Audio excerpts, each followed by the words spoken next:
Hello and happy Tuesday, everyone. We're going to go ahead and solve some more radical equations today. And guess what?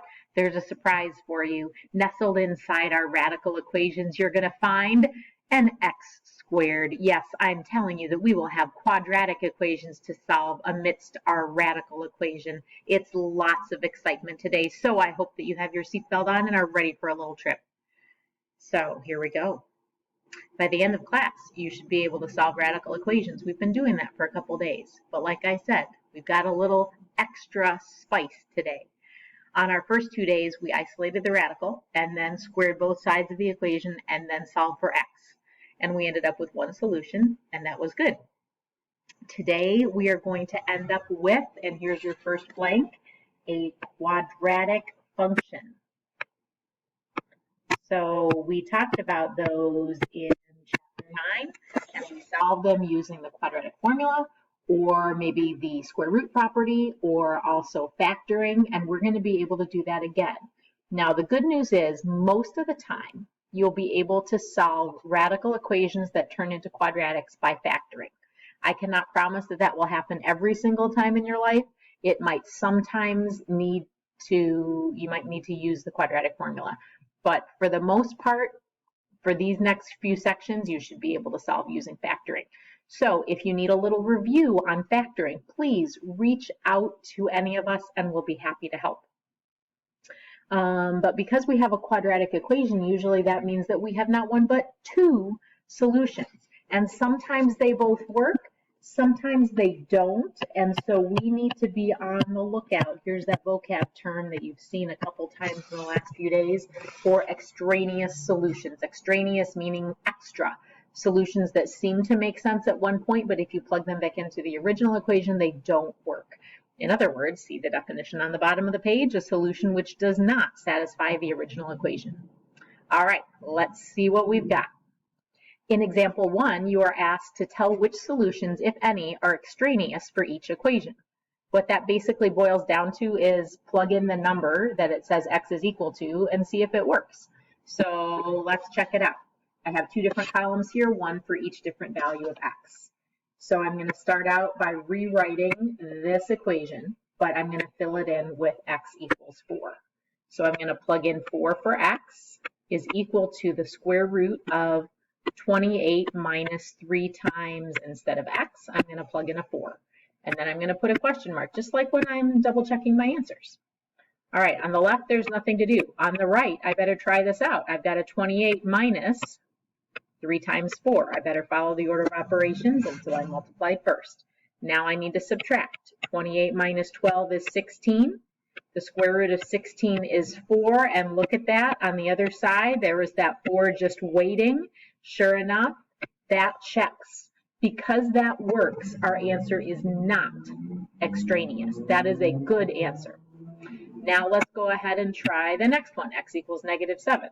I'm going to plug in negative 7 for x, and then copy down the rest of the problem, is equal to the square root of 28 minus 3 times x. I'm going to fill in a negative 7 and put a question mark at the end. Okay, this negative 7, again, just sitting, waiting to see what happens on the other side. On the other side, we have 28 minus 3 times negative 7. Using the order of operations, that negative 3 times negative 7 becomes a positive 21. Now, 28 and 21 is 49, and the square root of 49 is 7. But over on this side, we don't have a 7, we have a negative 7. Uh-oh, that didn't work. So that means x equals negative 7 is extraneous. It is an extra answer, which along the way, somewhere in our algebra, maybe we got that answer, but when we plugged it back into the original, it didn't work. So that means x equals negative 7 is not one of the solutions that we would want to list. In case you should run into this in the question, extraneous means we have to get rid of it. The x equals 4 was a good solution, not an extra one. All right, let's go ahead and see what happens on the next page. In example 2, it says solve the following equation. X equals the square root of x plus 12. Well, this is different than example 1 because in example 1, we already knew the possible answers and we were just checking them. But here, we need to actually go ahead and solve. So think back to what we've done in the last few days. We needed to get a radical by itself so that we could square both sides and then solve for x. In this case, a radical is by itself. So we will start by squaring both sides. But I did give you a note when solving, if you're left with a quadratic trinomial equation, please make sure to set one side equal to 0 and keep the x squared term positive when doing this. Okay, so step 1, I'm going to square the left, I'm going to square the right, and that gives us x squared equals x plus 12. So the good news is the radical is gone.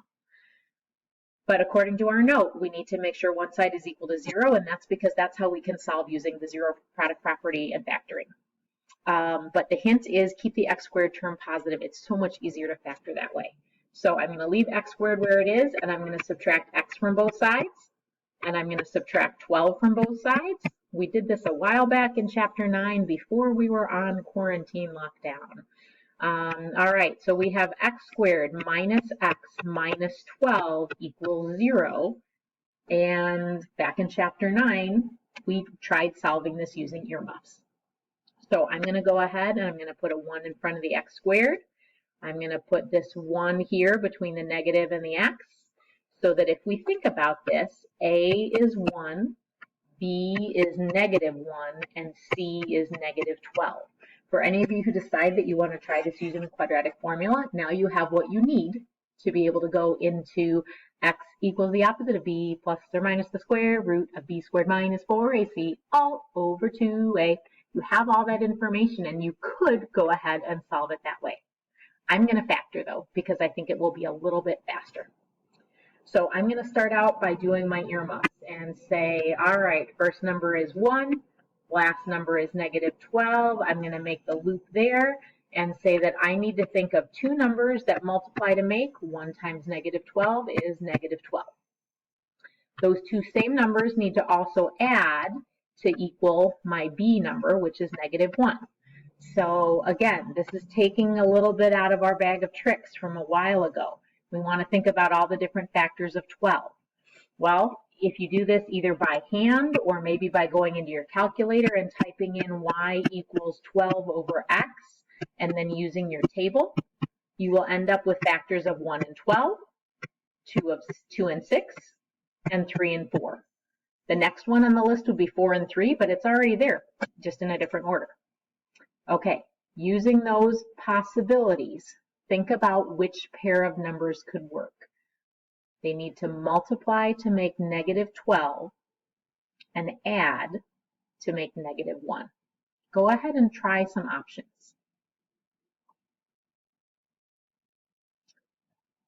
Hopefully you came up with a negative 4 and a positive 3, because indeed they do multiply to make negative 12 and add to make negative 1. All right, once we've got that, the whole point in using earmuffs is that we needed to turn the middle term, that bx term, into two terms so that we could turn this into a grouping problem. So I'm going to copy down my first term, which is 1x squared. I'm going to copy down my last term, which is negative 12. And in the middle, I'm going to go ahead and use these coefficients from my magic numbers, but put them in front of an x. So that instead of writing a negative 1x, I'm going to have a negative 4x plus a 3x. And that is mathematically equivalent. It's just now we have 4 terms. All right, when grouping, I'm going to cut this down the middle. I see an x in common. So I'm going to divide out that x, leaving me x minus 4. Bring down the sign after the line, and you'll be fine. I see a plus, and it looks like both of those terms are divisible by 3. So I'm going to write down a plus 3. When we divide that out, 3x over 3 is x. Negative 12 over 3 is negative 4. And woo, it looks like I did it right because we ended up with matching factors. Okay, to finish this out then, in factored form, we have an x minus 4 times an x plus 3. Well, if this was just a factoring problem, we would be done, except it's an equals 0, so a solving problem. Set each of these equal to 0. X minus 4 is 0, so that gives us x equals 4. And x plus 3 is 0, so that gives us x equals negative 3. And it looks like we are done. We have 2 answers. We're good to go, except don't forget what we did on the first page. You need to check for extraneous solutions. Let's go ahead and check in the calculator. The original problem said x equals the square root of x plus 12. So the first thing I did was to plug in 4 for x. On this top equation, I just plugged in x, which is 4, and I got 4. There was nothing to do. On the second side, I got the square root of x plus 12. I plugged in 4 for x. I got the square root of 4 plus 12, which is the square root of 16, which is 4. Because these two match, that means I know that x equals 4 is the right answer. But look what happened when I plugged in -3 for x. -3 is -3. That's one side. Square root of x plus 12 would be square root of -3 plus 12, which is the square root of 9, which is just 3.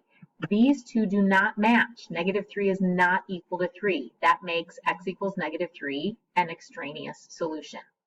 As a result, we would have to say that our final answer is only x equals 4. The x equals -3 solution doesn't work. So just to recap, in this problem, we started out by making sure the radical was alone. Then we squared both sides. Then when we realized there was an x squared in it, we made sure to keep the x squared positive and move everything else near it so that the other side was equal to 0. That allowed us to then solve using factoring and factoring and the zero product property. And then once we got our 2 answers, we checked for extraneous solutions. Generally speaking, the extraneous solutions are the ones where x is negative. I cannot promise you that it always happens that way because there are some times when strange things happen. Usually that's the case, but again, I can't promise. Let's try the next one. All right, here we again have x equals a square root. Please square both sides and then see if you can get one side equal to 0. All right, I was sneaky and I moved ahead here. Sorry, I got so excited doing the math. What can I say? I did square both sides. I got one side equal to 0. I used a little bit of earmuffs, so if you need to pause, try this out on your own and come back, go ahead. By the time I got to my factored form, I ended up with x minus 3 times x plus 1 equals 0. Now go ahead and check those solutions. Sure enough, we do have one extraneous solution. When you plug in x equals -1, it doesn't work. So x equals 3 is the only answer that is going to work. That's your final answer. And this again came from x minus 3 led us to this part. X plus 1 led us to that part. You're using your skills from chapter 9 and 10 all put together in this one. We've got one more to go. Go ahead and try it on your own and come back when you're ready to check your answer. If you need to sneak a peek, that's okay too. But just think about our skills. Square both sides, get one side equal to 0, factor to solve, check for extraneous solutions. You can do it. All right, when I did this problem, I ended up finding x minus 3 times x minus 3 was equal to 0. Those are the same factor, so we don't need to solve both of them because they gave us the same identical answer. And if x minus 3 is equal to 0, that means x equals 3. I just have one more thing to do, and that is to check my answer. So let's go back to the original problem. X equals the square root of 6 times x minus 9. So I'm going to go ahead and plug in a 3 for each place where there was an x. And again, you can do this by hand or in the calculator, whatever works best for you. On the left, all I have is a 3. Can't do anything with it. On the right, I have the square root of 6 times 3 minus 9. You can do this again. 6 times 3 is 18, minus 9 is 9 here or in your calculator. Square root of 9 is 3. We got 2 matching parts, so that means this works. So the answer is going to be x equals 3. There is nothing extraneous about this. We are good to go. Final answer in the bag. So that's awesome. All right, a couple things to think about for today. We do have a Math Excel tonight. Tomorrow there's going to be a different kind of review where you're going to have a PowerPoint and the first slide will have a question. The second slide will have the completed solution. So the idea is try the problem, then move to the next one and see what you can do.